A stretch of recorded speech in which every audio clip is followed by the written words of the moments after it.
when was the best time to buy? Ah, when was the best time to buy? It was during March, April, May, June, those times. I tell you, there were opportunities in the market during this time. Some very rare properties are normally not in the market, and it was at very bargain prices. Maybe not published bargain, but if you make an offer, sit down, serious offer. Serious offer is, you sit down with that person, you respect their price, you make an offer, and then when they give an offer, you buy it.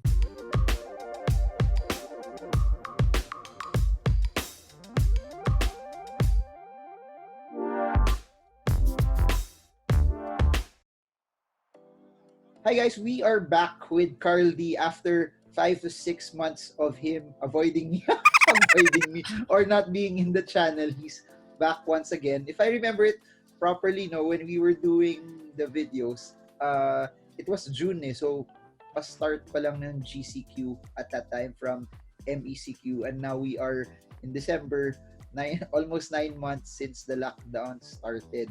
So, sige, before I go with the main questions that I'd like to ask. How are you, Carl D? How's super yaman real estate type person doing in this global pandemic? Marvin, hello to all the viewers of Marvin, and welcome. And I really appreciate all the videos you're doing, Marvin. I watch your videos when I exercise. Very meaty, daming insights, and naka-inspire and encourage. So, thank you for having me again. No, it's been nag-hibernate tayo. We just enjoyed the quarantine and just spend time with family.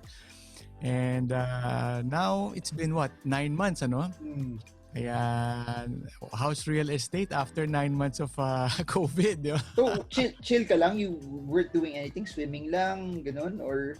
Well, we just adapted to the times. We just stayed home, and we kind of just not much going out. Spend time with the family. By the way, Carl is in his New York apartment. If you see it in his background, he's in his New York apartment. What time is it there, Marvin? Sa amin dito 4:29 PM. Yeah. So madaling araw sa inyo. Thank you for taking the time, ha. Yeah, madaling araw ngayon, but I kept myself awake for you.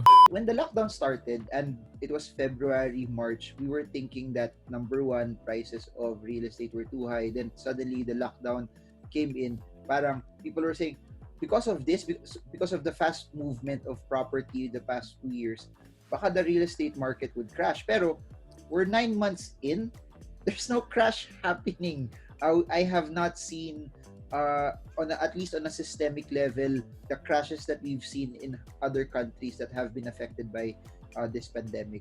Why is that? Marv, that's a very good observation. Kahit ako rin, sabi nga nila, Carl, how can you predict the future? And I say, it's hard to predict the future. No? So we kind of have analysis, this is a possibility na pwede mangyari. And you're right, Marvin. We initially thought that the market will really go crazy, and go like a crash, But surprisingly, our market is holding on, and it doesn't mean naman that there's no price adjustment. But I guess there's some price adjustment, meaning people who bought at, let's say, 150,000 per square. Let's say for a condo, 150,000 per square, price is now at 300.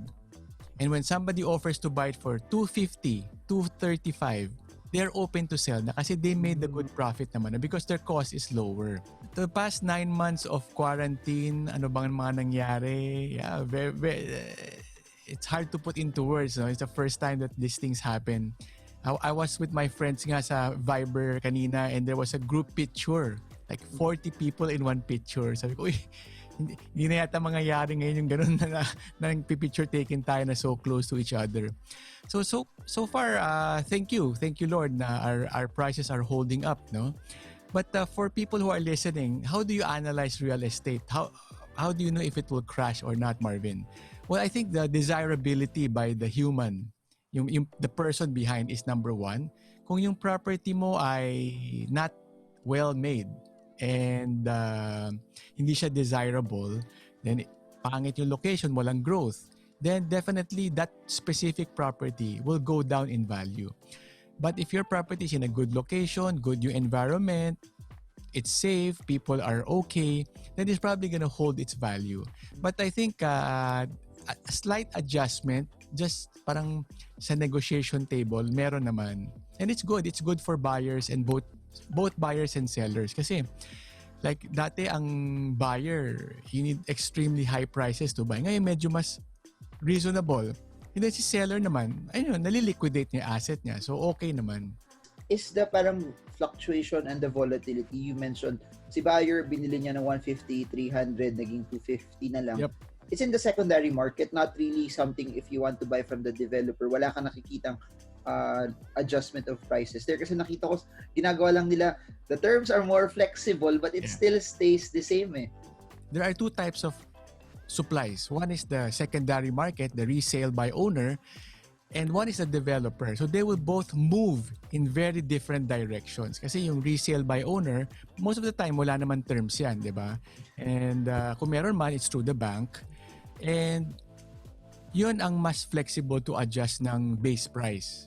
Unlike a developer, I think most of the developer, they decided, which is normal, to take a stand na they will keep the base price. No, if the base price is this, I guess it's just how it works.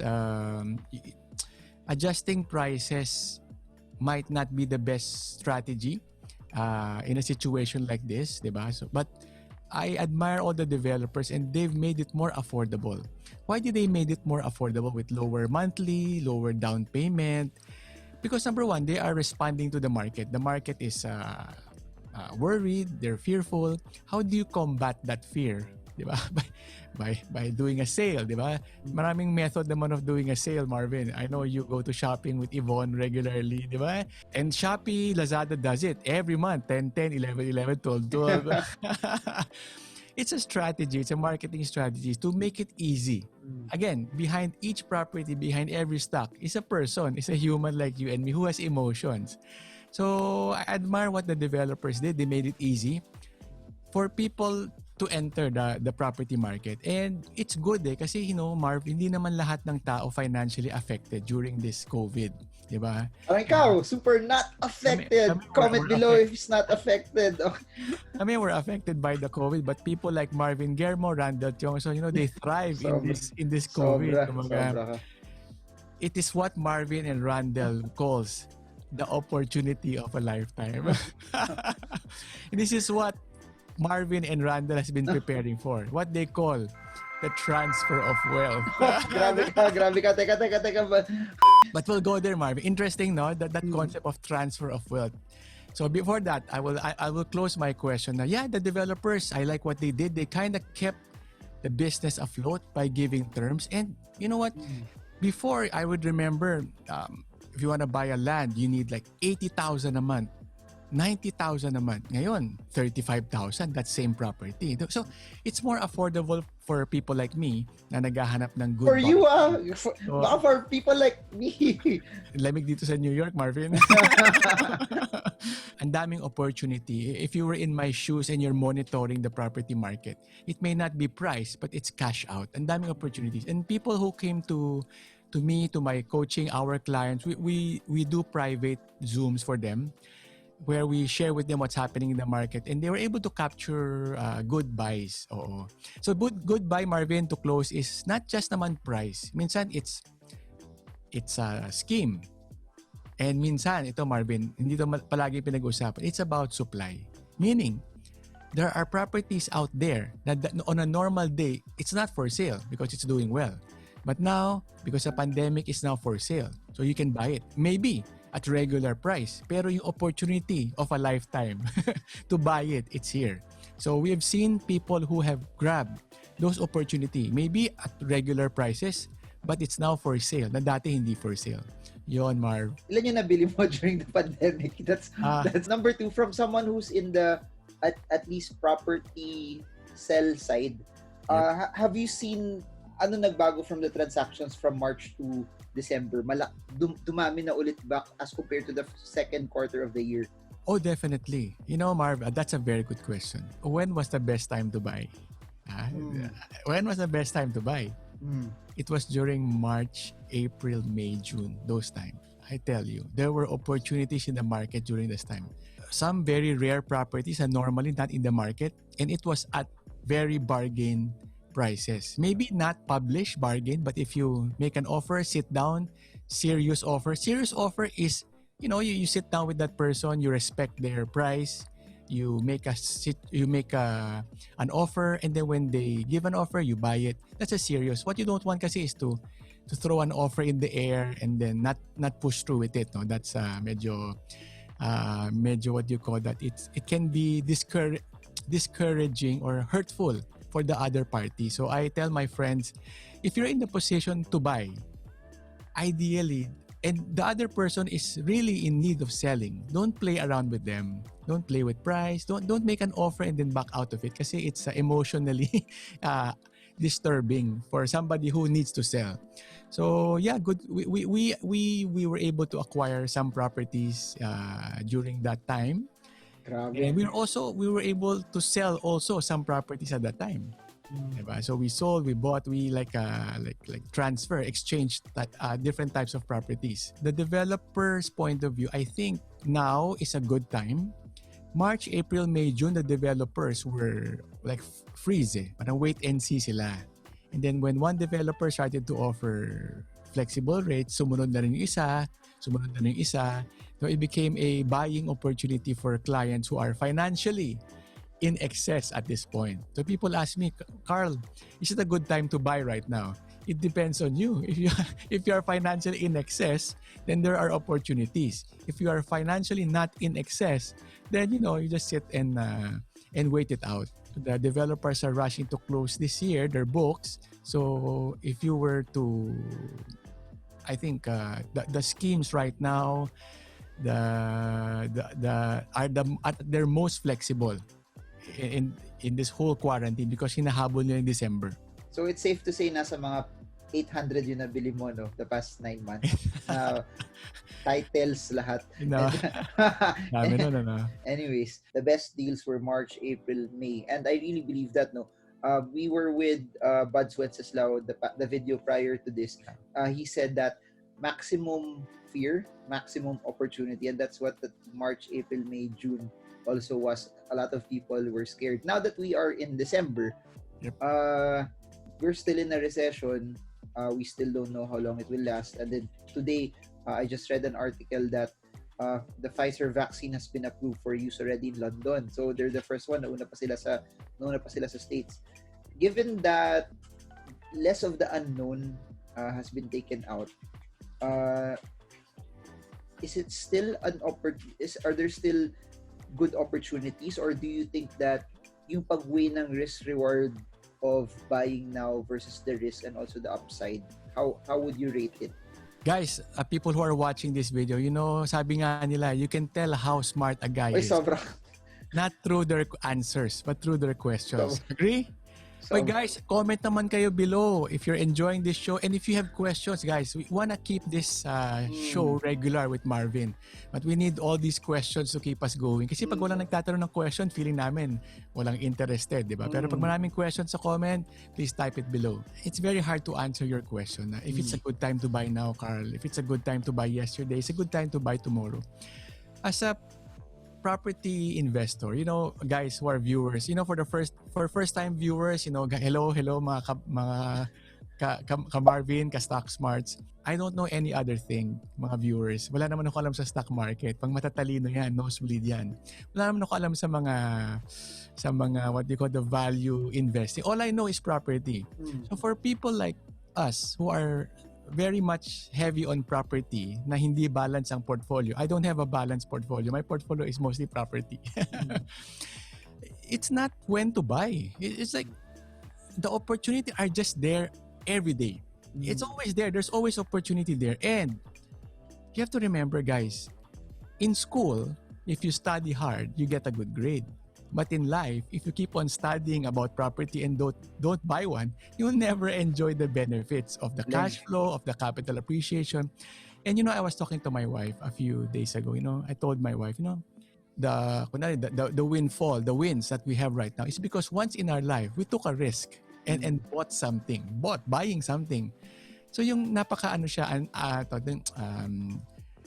in life, you are taught to save money, di ba? Kasi pag ginastos mo, nawawala yung pera. What do you call that? Yung parang anti-something, di ba? Guys, comment naman kayong tao sa gano'n, yung anti-intuitive ba yun? But in property, it's when you buy that you gave yourself that chance to win. And if you don't buy, I've seen people 10 years keep on asking me, Carl, ano bang good deal ngayon? Marami naman ang tanong kailan ka ready bumili? Kasi it's always there. So that will be my question. That will be my answer, Marv, to your question. There's always opportunity. Ang tanong na lang is, maybe I guess a little experience will help to analyze if it's a good property. We bought some properties over the quarantine. Some are not so cheap, some are cheap, some naman are good opportunities, some have problems. But Marvin, if people ask me, Carl, happy ka ba sa property na nabili mo? I will tell them I'm happy, not because I bought it at the low price. Or I'm happy because I was able to help the other person who was in need and needed to sell their property. Yun eh. At the end of the day, that's the win. Para sa akin, Marva, that's the win na parang, I was able to transfer the money to them and they are, financially in need and I was able to help them. And definitely, you don't put them down. You make them win, buy the property from them, and give them encouraging words pa rin. That's how we are, Marvin, di ba? We are blessed by God not to think na we are ganon, di ba? So, I guess yun ang gusto ko ma-share lang na when you buy property from other people in distress, make them feel good. Don't squeeze them. Don't make them feel na talagang so small. Don't do that. I like what you said, that there's always an opportunity. And I like what you said also na it's not about what you study. It's about really putting in your money and executing. Kasi studying won't get you So Marv, ano bang good deal sa stock market ngayon? Actually, yung next question ko sa'yo, when you said that there's a lot of opportunity, ano yung mga cheap finds ngayon sa Metro Manila or sa surrounding cities na merong magandang upside in terms of, I'm asking it from siguro a location perspective. Would you consider ba na dahil binaha ng sobra sa Marikina ngayon, bagsakan ulit yung price doon? Or meron bang area na hindi masyado nag-appreciate although sobrang ganda ng area na yun but siguro hindi lang napansin ng mga tao, or maybe an infrastructure will be built there and it will be a bridge or another highway extension will be built there that's not yet, I guess, measured by the market, and when it finishes in a year or two, that's when people will actually see the value then magtataasan. So cheap deals for now. Guys, pasensya ka na kayo. I always ask Marvin kasi ano bang good stock market buys ngayon? But I never buy. I just keep on asking, and then I miss out, and I keep on asking and I miss out. Nung bumagsak yung market nung March, April, May, I kept on asking Marvin. He gave me a lot of advice. I did not buy. Ngayon, look at Marvin. 30-40%. yung frutas mo, sayang, kala ko, sayang. Mary Mart, diba? Mary Mart. Mary Mart's good also. Yeah. I have a Mary Mart planner. I'll give to you, Mark. Double Dragon. Bigyan kita. So your question about what are the cheap finds right now? That's a very difficult question kasi I don't consider it as mahirap maghanap ng cheap. Okay. But if you ask me, what are the value for money? Yun meron. You see the difference in in the terms, no? I don't like cheap kasi property yan di ba? I mean, you get what you pay for, di ba? So, value for money ang gusto nating hanapin. What are the value for money properties? Alam mo, I like to buy properties na upcoming. Kumbaga kumbaga sa singer, nasa The Voice pa lang sila, hindi pa sila artista ng Viva or ng Star Magic, di ba? Because that's where you make the profit. You know that, Marv, sa stock, di ba? It's when it's at the low and it's got same, pareho lang palang stock market saka property. It's when it's at the low and there's potential to go up. That's the opportunity. Unlike yung mahal na, di ba? Think of another place where you have all those features together. Then that can be another boom area. Then you add in the price 25,000 per square, 30,000 per square, 30 plus. Average mo na 30,000. 30,000 per square, Marvin. What can you buy in Metro Manila na 30,000 per square? I don't know, 'di ba? Maybe walang ganun features. That's why a lot of people are considering that side of town. Who are the people considering that side of town? People who they have excess money right now, maybe 10 million, 8 million, 20 million. Pero ano mabibili mo sa 10 million, 20 million in Metro Manila? Maybe not much. But in that area, you get a nice property with a nice view and lots of potential to grow.